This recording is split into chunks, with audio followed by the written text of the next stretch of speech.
following story really happened. I saw it with my own eyes.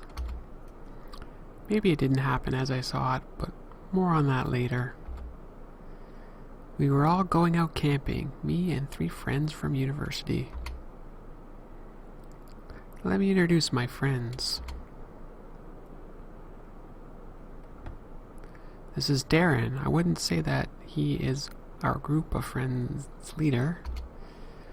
Or actually, I would. He's the one that always gets us all out of the house and into the action. He's the first one to hit on that cute girl by the bar. He's the first one to jump from the roof into the swimming pool. According to himself, he was even more impulsive when he was a kid. I can only imagine his childhood and how often he must have broken his legs, scraped his knees, and hit his head.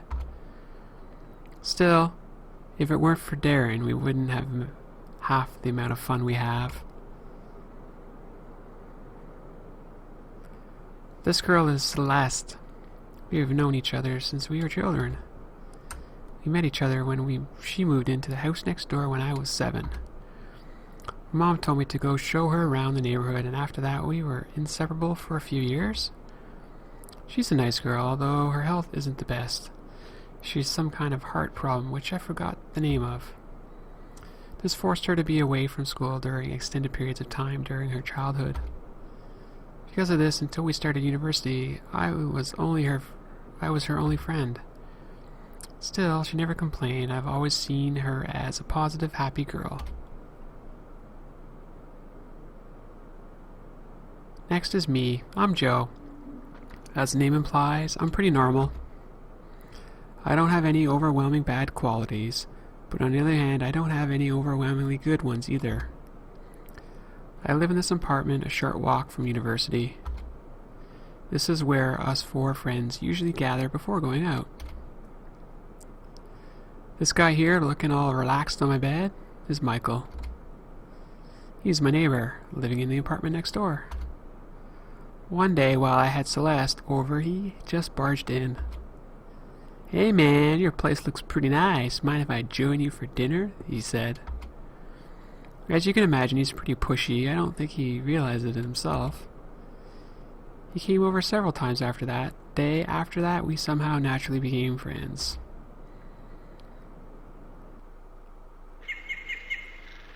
So one day, Darren came with the idea that we should go camping. Darren said his family had a cabin a little bit into the forest. So camping we went. It could be fun, right? Of course, me, Michael, and Celeste disliked the idea of staying in a cabin. It's a camping trip. We have to sleep in the wilderness, so Darren told us about the woods near the cabin. I don't remember much about the trip to the cabin. We joked around, took a few breaks, normal stuff. Either way, we drove up to the cabin and left the car there, and we took a short break in the cabin and set out into the wilderness. We went pretty far in it. I can't say how far in distance exactly, but it took several hours to get to where we set up camp. First day, we just screwed around, nothing abnormal happened. But then... Alright folks, so we're going to be playing a game that is called Skinwalker. So I'm the little dude here, moving around. And that dude's sleeping. We can't really wake him up, can we? A cooking pot. I need water to cook anything. Did you sleep well last night? No need to go into the tent right now. Who's this guy here? Morning there, or should I say good afternoon. Fix us some wood for a fire, will ya? I set out to gather wood for a new fire and water to cook with.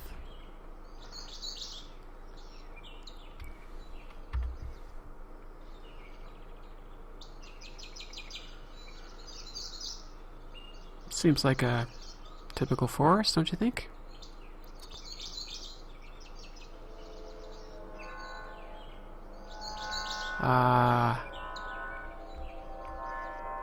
What is that sound? Doesn't sound like something you'd hear in the forest.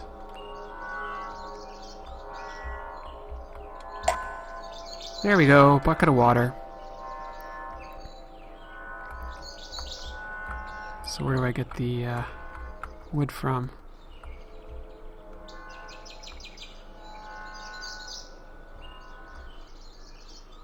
Sound stop.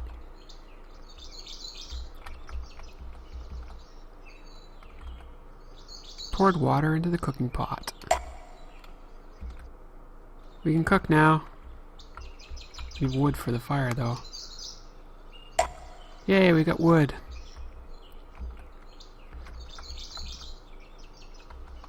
Okay, who starts the fire? Yeah, let's cook something. Later that evening.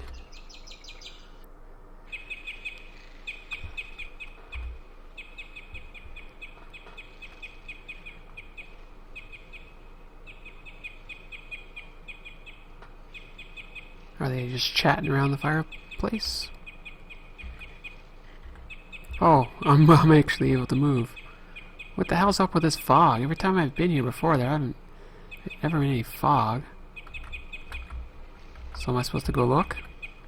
It's time to go to sleep soon. We're all out of booze. Guess we'll have to go back to town tomorrow.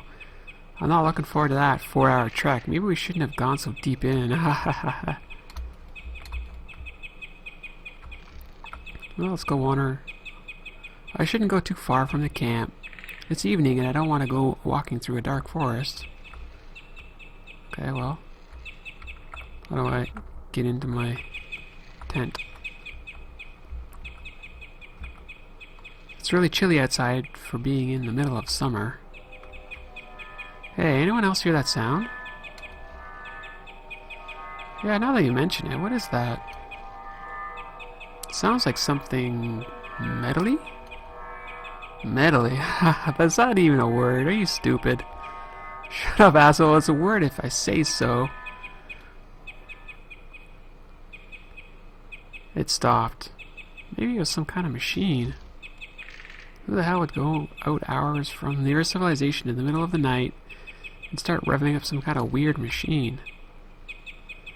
Ah, it's probably somebody using a chainsaw or something. Let's go to sleep. I'm tired.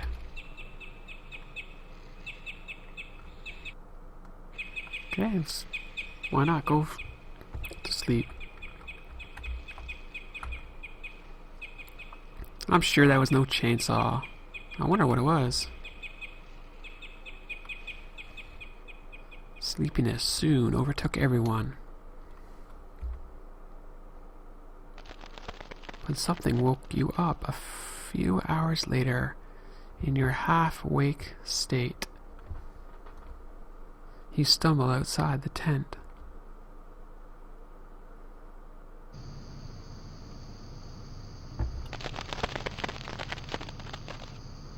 Darren? Michael? Celeste? Is that you? The mist is even thicker than before. I can't see much.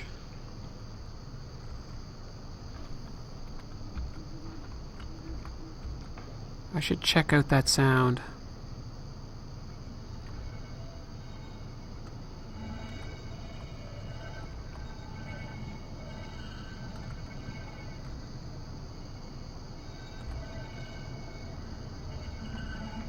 I'm getting awful far away from our friends.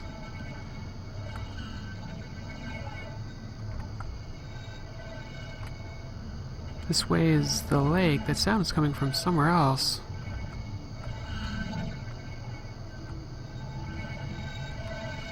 Hey, who's that up there?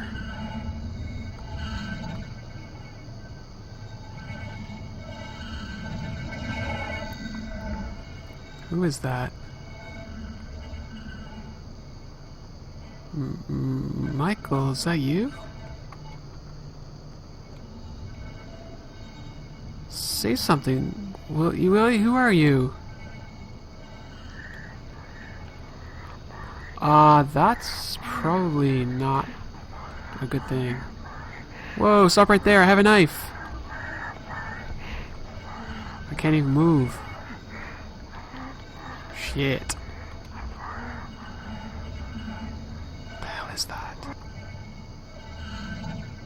gone now. I'm going back to the tent. Okay, let's do that. Because the tent's gonna be safe, right?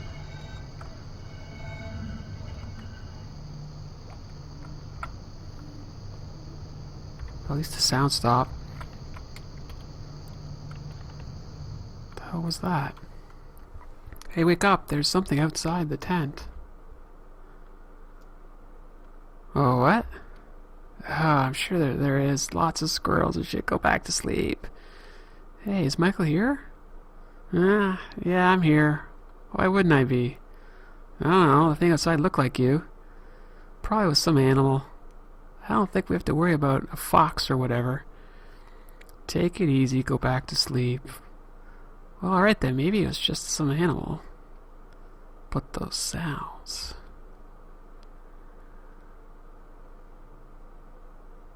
A few minutes later.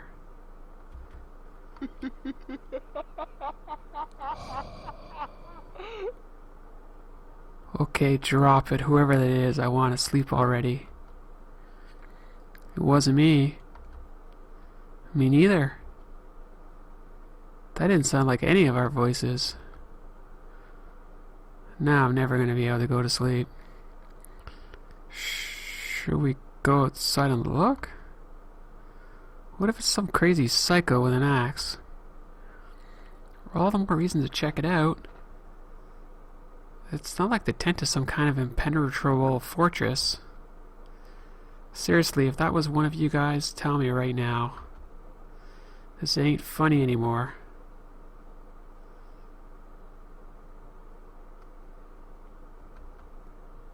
Okay, everyone get out and together and check it out. I ain't going alone.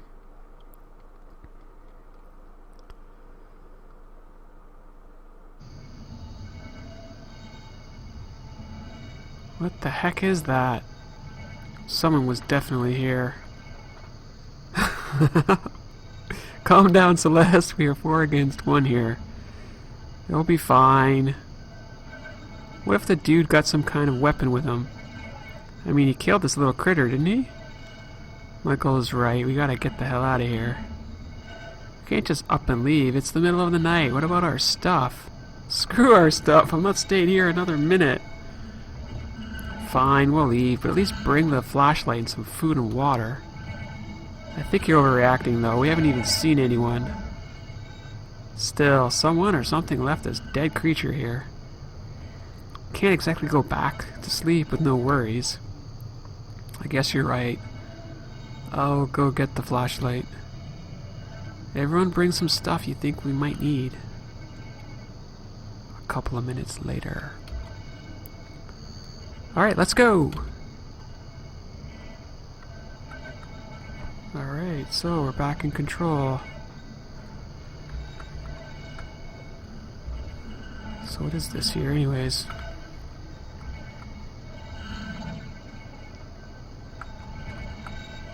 So at least I got my buddies with me.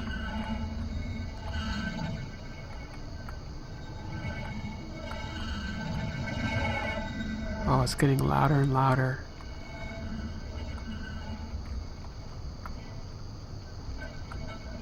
Okay, we can run. It's so dark. At least there's still summer. It's not pitch black. This fog is really annoying. So we are going back to the cabin, right? I guess that's the plan.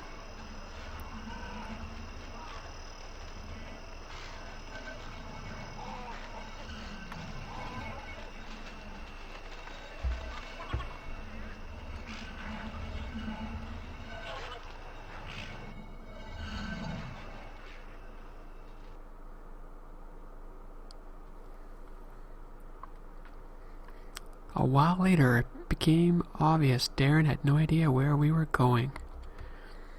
He was swearing and looking all around. We've been walking for an awfully long time now. Are you sure we are on the right path, Darren? I've walked this path hundreds of times. We are on the right path.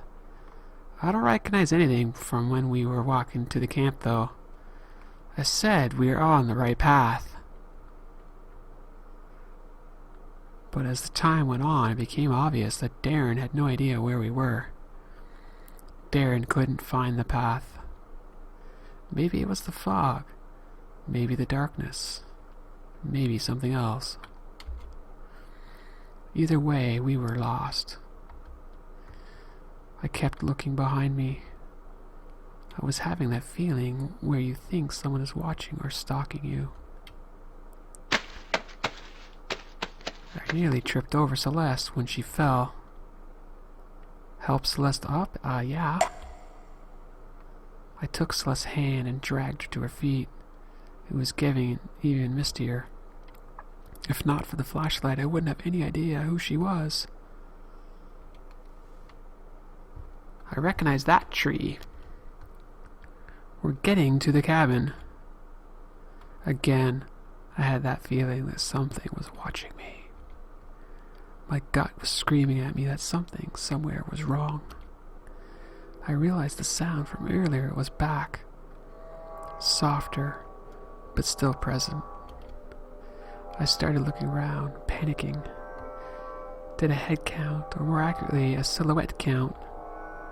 Me, Celeste still holding my hand, Darren in the lead, Michael to the left. Who the heck was the guy beside Michael? My grip on Celeste's hand tightened and I quickened my pace. I thought about shouting about, but was worried. If I did, maybe the thing would turn around and jump Michael or something. I didn't know what to do. I ran my fingers along a knife I brought from camp. Then the cabin appeared out of nowhere. The mist was starting to disintegrate around us. It was easier to make out who everyone was now. I looked at the thing next to Michael. She just looked like Celeste. The thing whose hand I was holding leaned in front of me. It wasn't Celeste. I should have ran or screamed, but my body was clenching up for no reason. The thing turned and walked into the mist. I caught up with the others as they entered the cabin practically in tears. They couldn't find the car and were arguing about where we put it. I told them what I saw. Obviously, they didn't believe me. Still, everyone hurried inside and locked the door.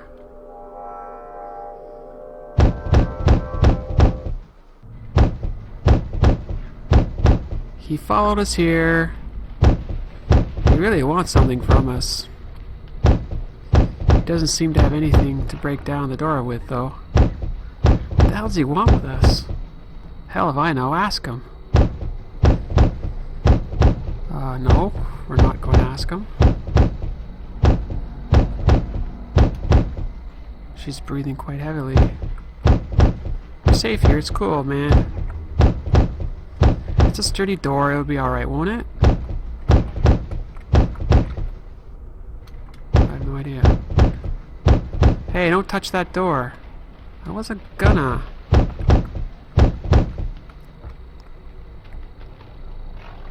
Did he go away?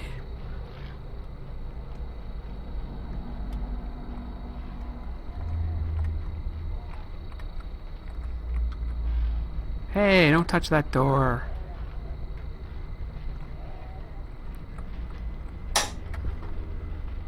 Bastard hit the breaker. But he can't get in, right? Ah! Celeste. Celeste! He is just trying to scare us. Take it easy. Celeste, where are you going? Oh, she's crying.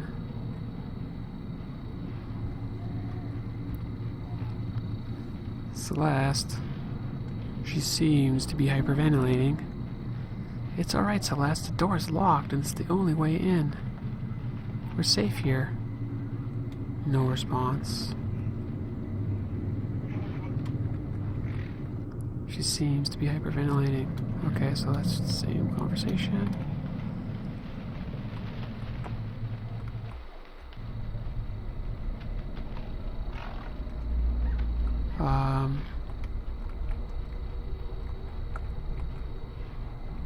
Very simple kitchen.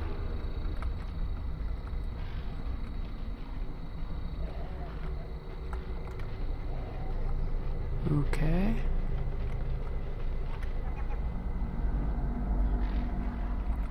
A couple of books and board games.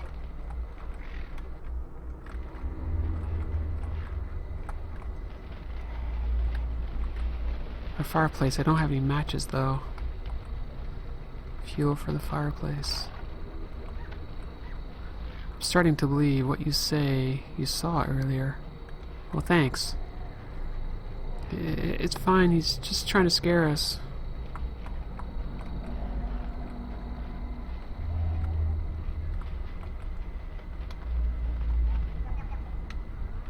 Well, so what are we supposed to do now?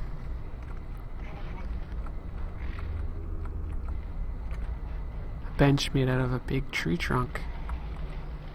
A table.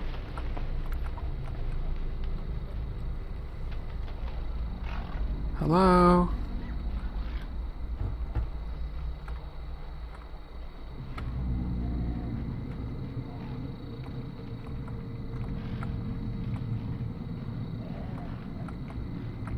Is this just another way to look?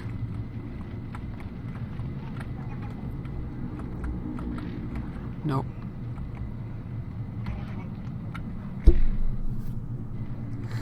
Well, we can probably look out this window.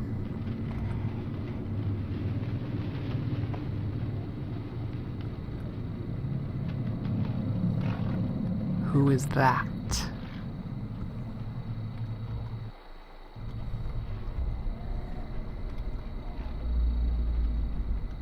Oh, great.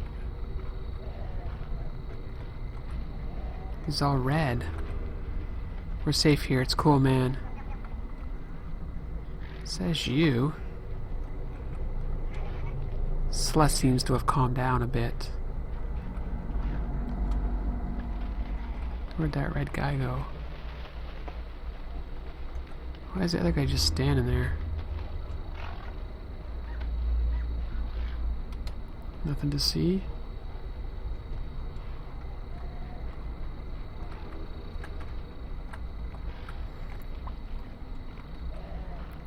You saw something looking like me? Yeah.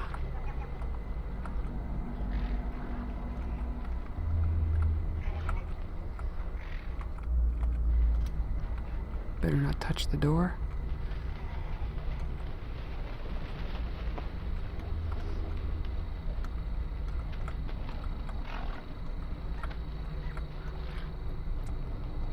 Suddenly, a strong sense of nausea hit me. There was something in the air. I could feel the horror overtaking me again.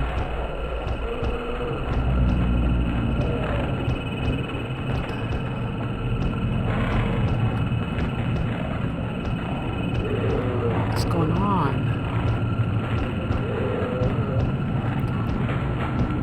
I don't feel so good.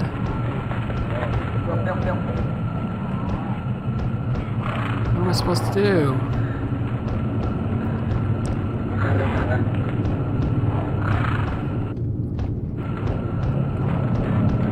Michael's having a bad day.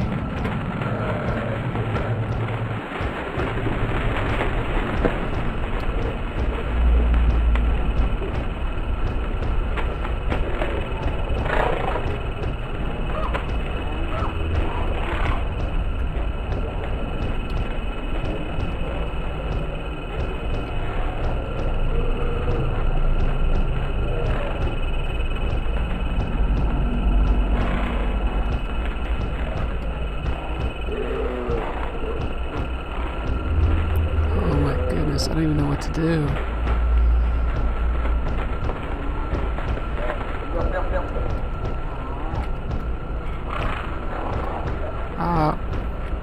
We have to help Michael.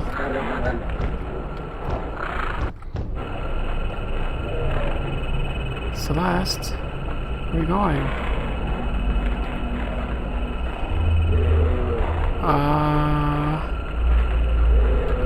What the hell's going on? Why are they all...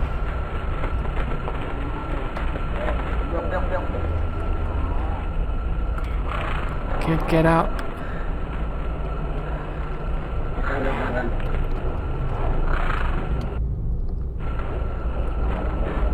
Is it somebody outside? No? Oh my gosh, what the heck am I supposed to do?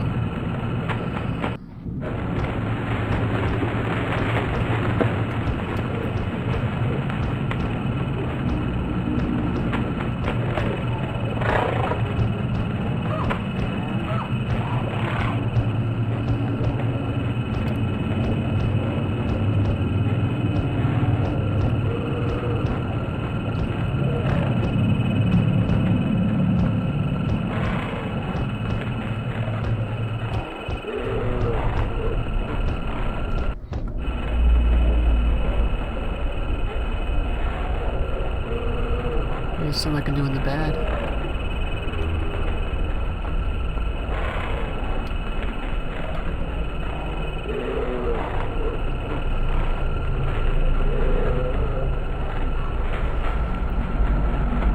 There was someone in the tree. I stared back, not able to register what was going on. I quickly pulled the blinds down. Celeste came through the door. She looked pale and disheveled. I dragged her to the bed, laid her down. She was gasping for air as if something was suffocating her. Eventually, her breathing became more regular. I asked where the others were. She shrugged.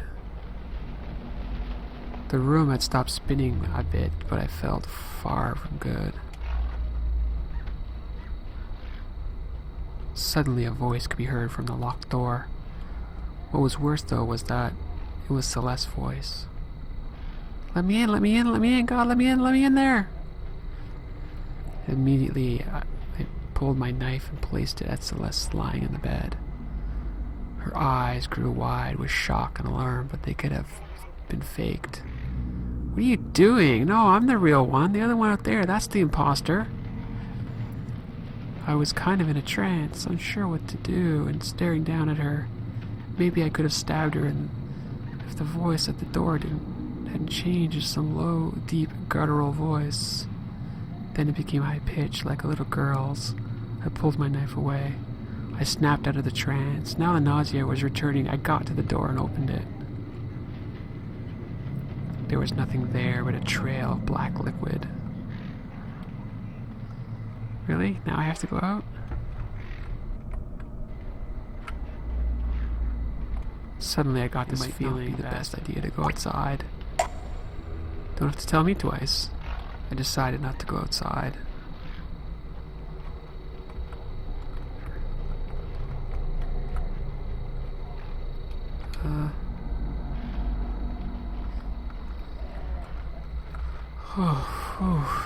Okay, let's go find out about Celeste. Suddenly I got this sinking feeling in my stomach like something was seriously out of place. I couldn't place the reason, but I would soon find out. What happened here, folks? Celeste was dead, lying in a pool of blood on the floor. It looked like she had been shot. Panic started flowing through every vein in my body.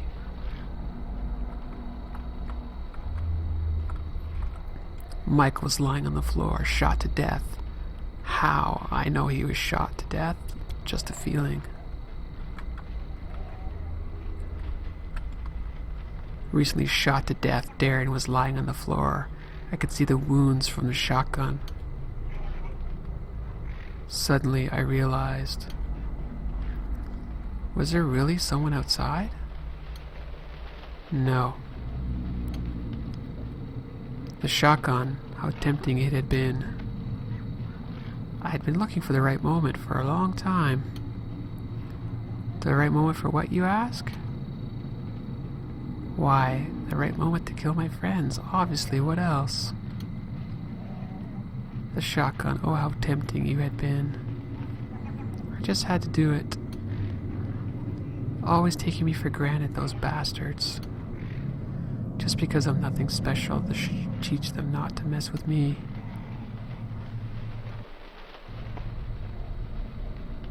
And I got the bad end.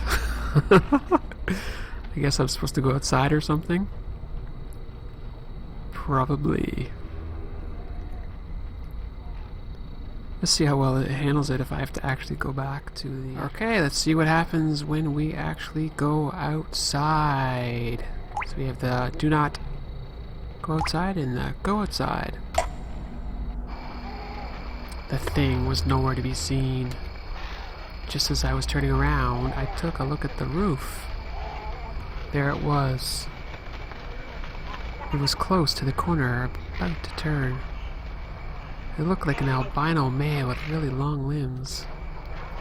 He had fingers instead of toes, and all 20 of them were elongated. He was facing away from me. Suddenly, the head swiveled 180 degrees and stared at me. I started choking up as if suffocating. It was hard to breathe. The thing opened its mouth slowly and deliberately. I thought it was going to devour me when its tongue snaked out. On the tip of the tongue was my face like a tumor. Eyes closed, lips upturned into some psycho smile. There's a legend somewhere that when you see a doppelganger, you die. I thought of that legend, but then the creature rounded the corner and it was gone. I lost it and followed, vision hazy. My heartbeat suddenly seemed ear-splitting to me. I was stumbling because my legs seemed unable to coordinate.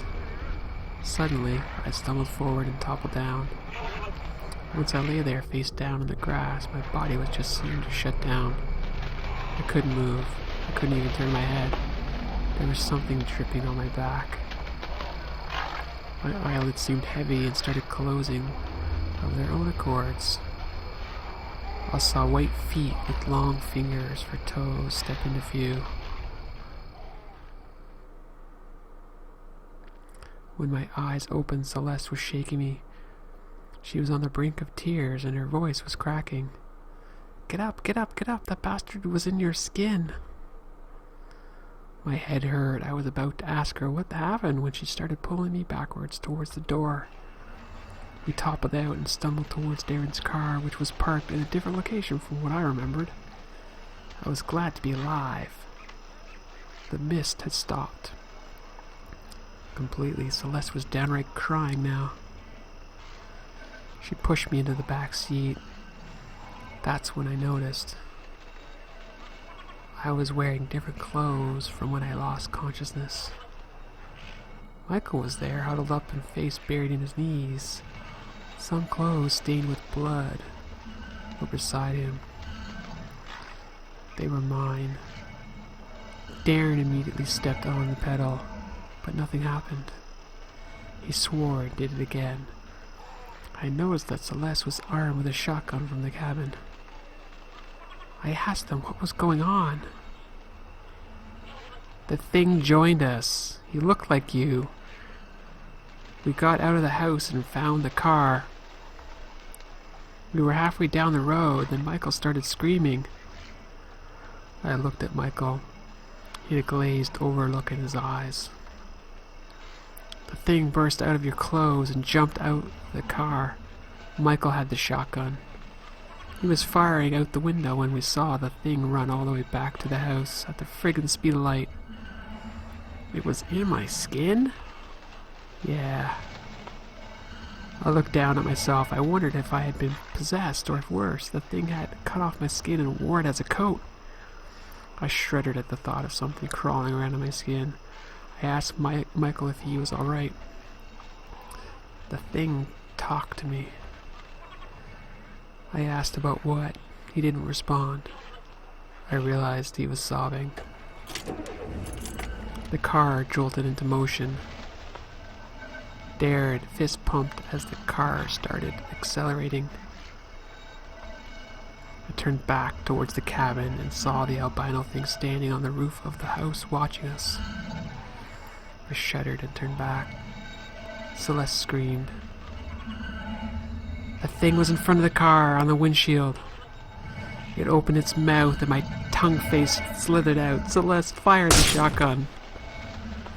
The glass shattered and was thrown backwards. Darren shrieked and I saw blood coming from his face. Something pierced my face and I realized it was glass. The car skidded to a stop. The car doors opened without any discernible reason, and I fell out. The thing lay directly across from me, eyes closed if it was sleeping. I wish I could close my eyes. Its mouth hung open and I saw myself again emerging. I didn't move or say anything because I couldn't. My face looked at me and started to talk. I love you, I love you, I love you, I want to be you. It repeated over and over again. It was coming close to me. I wondered if it was going to bite me to death. The thing's eyes shut open and I realized it was going to kiss me. I managed to regain some control and instinctively twisted back from it. I guess that's what saved me. There was a sound like an explosion and blood spouted from the thing. Celeste was standing over it. Her face and body were bleeding and she had this spaced out psychopathic look in her eyes. She had just fired the shotgun. My face looked directly at me. I am you, it whispered. She fired again and I saw my own face begin rotting to nothing more than a skeleton in front of me. The thing's head flowered open. That's the best word I could find to describe it. Its head kind of split and split again, peeling away. I saw faces, lots of them, all on the inside of its head. I think I saw Celeste and Michael's faces. They were whispering something unintelligible. In the center where the brain should be, there was a single red cat-like eye that was rotating in its socket. It was producing the mechanical droning sound. Celeste fired one last time. The thing sort of withered away, becoming wrinkled and smaller and rotten, until it just disappeared. Celeste dropped the shotgun. I started twitching and spasming as control of my body returned to me. Eventually I stood up and got into the car, silently. Darren was bleeding too, but no one said anything. We drove back to the city in silence. We explained away the damaged car as being attacked by some crazy thieves. We had ourselves patched up. Michael was still in shock-like state. I hear he was like that for a while. When I asked about what he thought of the incident later, he denied it ever happened, with compelling conviction. His eyes looked dead and he had lost weight. I don't know if he forced himself not to remember or if he genuinely knows nothing of it. I know what I saw, but I can't remember the exact place. It's been 2 months now. We still refrain from talking about it. If you were expecting some huge twist or something, you'd be disappointed. I still don't know what we met out there. I don't want to know, actually. I still have nightmares about my own face shouting, I am you. One thing I do know, though, I am never going camping, ever, again. And that is the end, folks, of Skinwalker. Wow, that is definitely one creepy story. Hope you liked it. Let me know down in the comments as per usual. This was a recommendation from one of you, so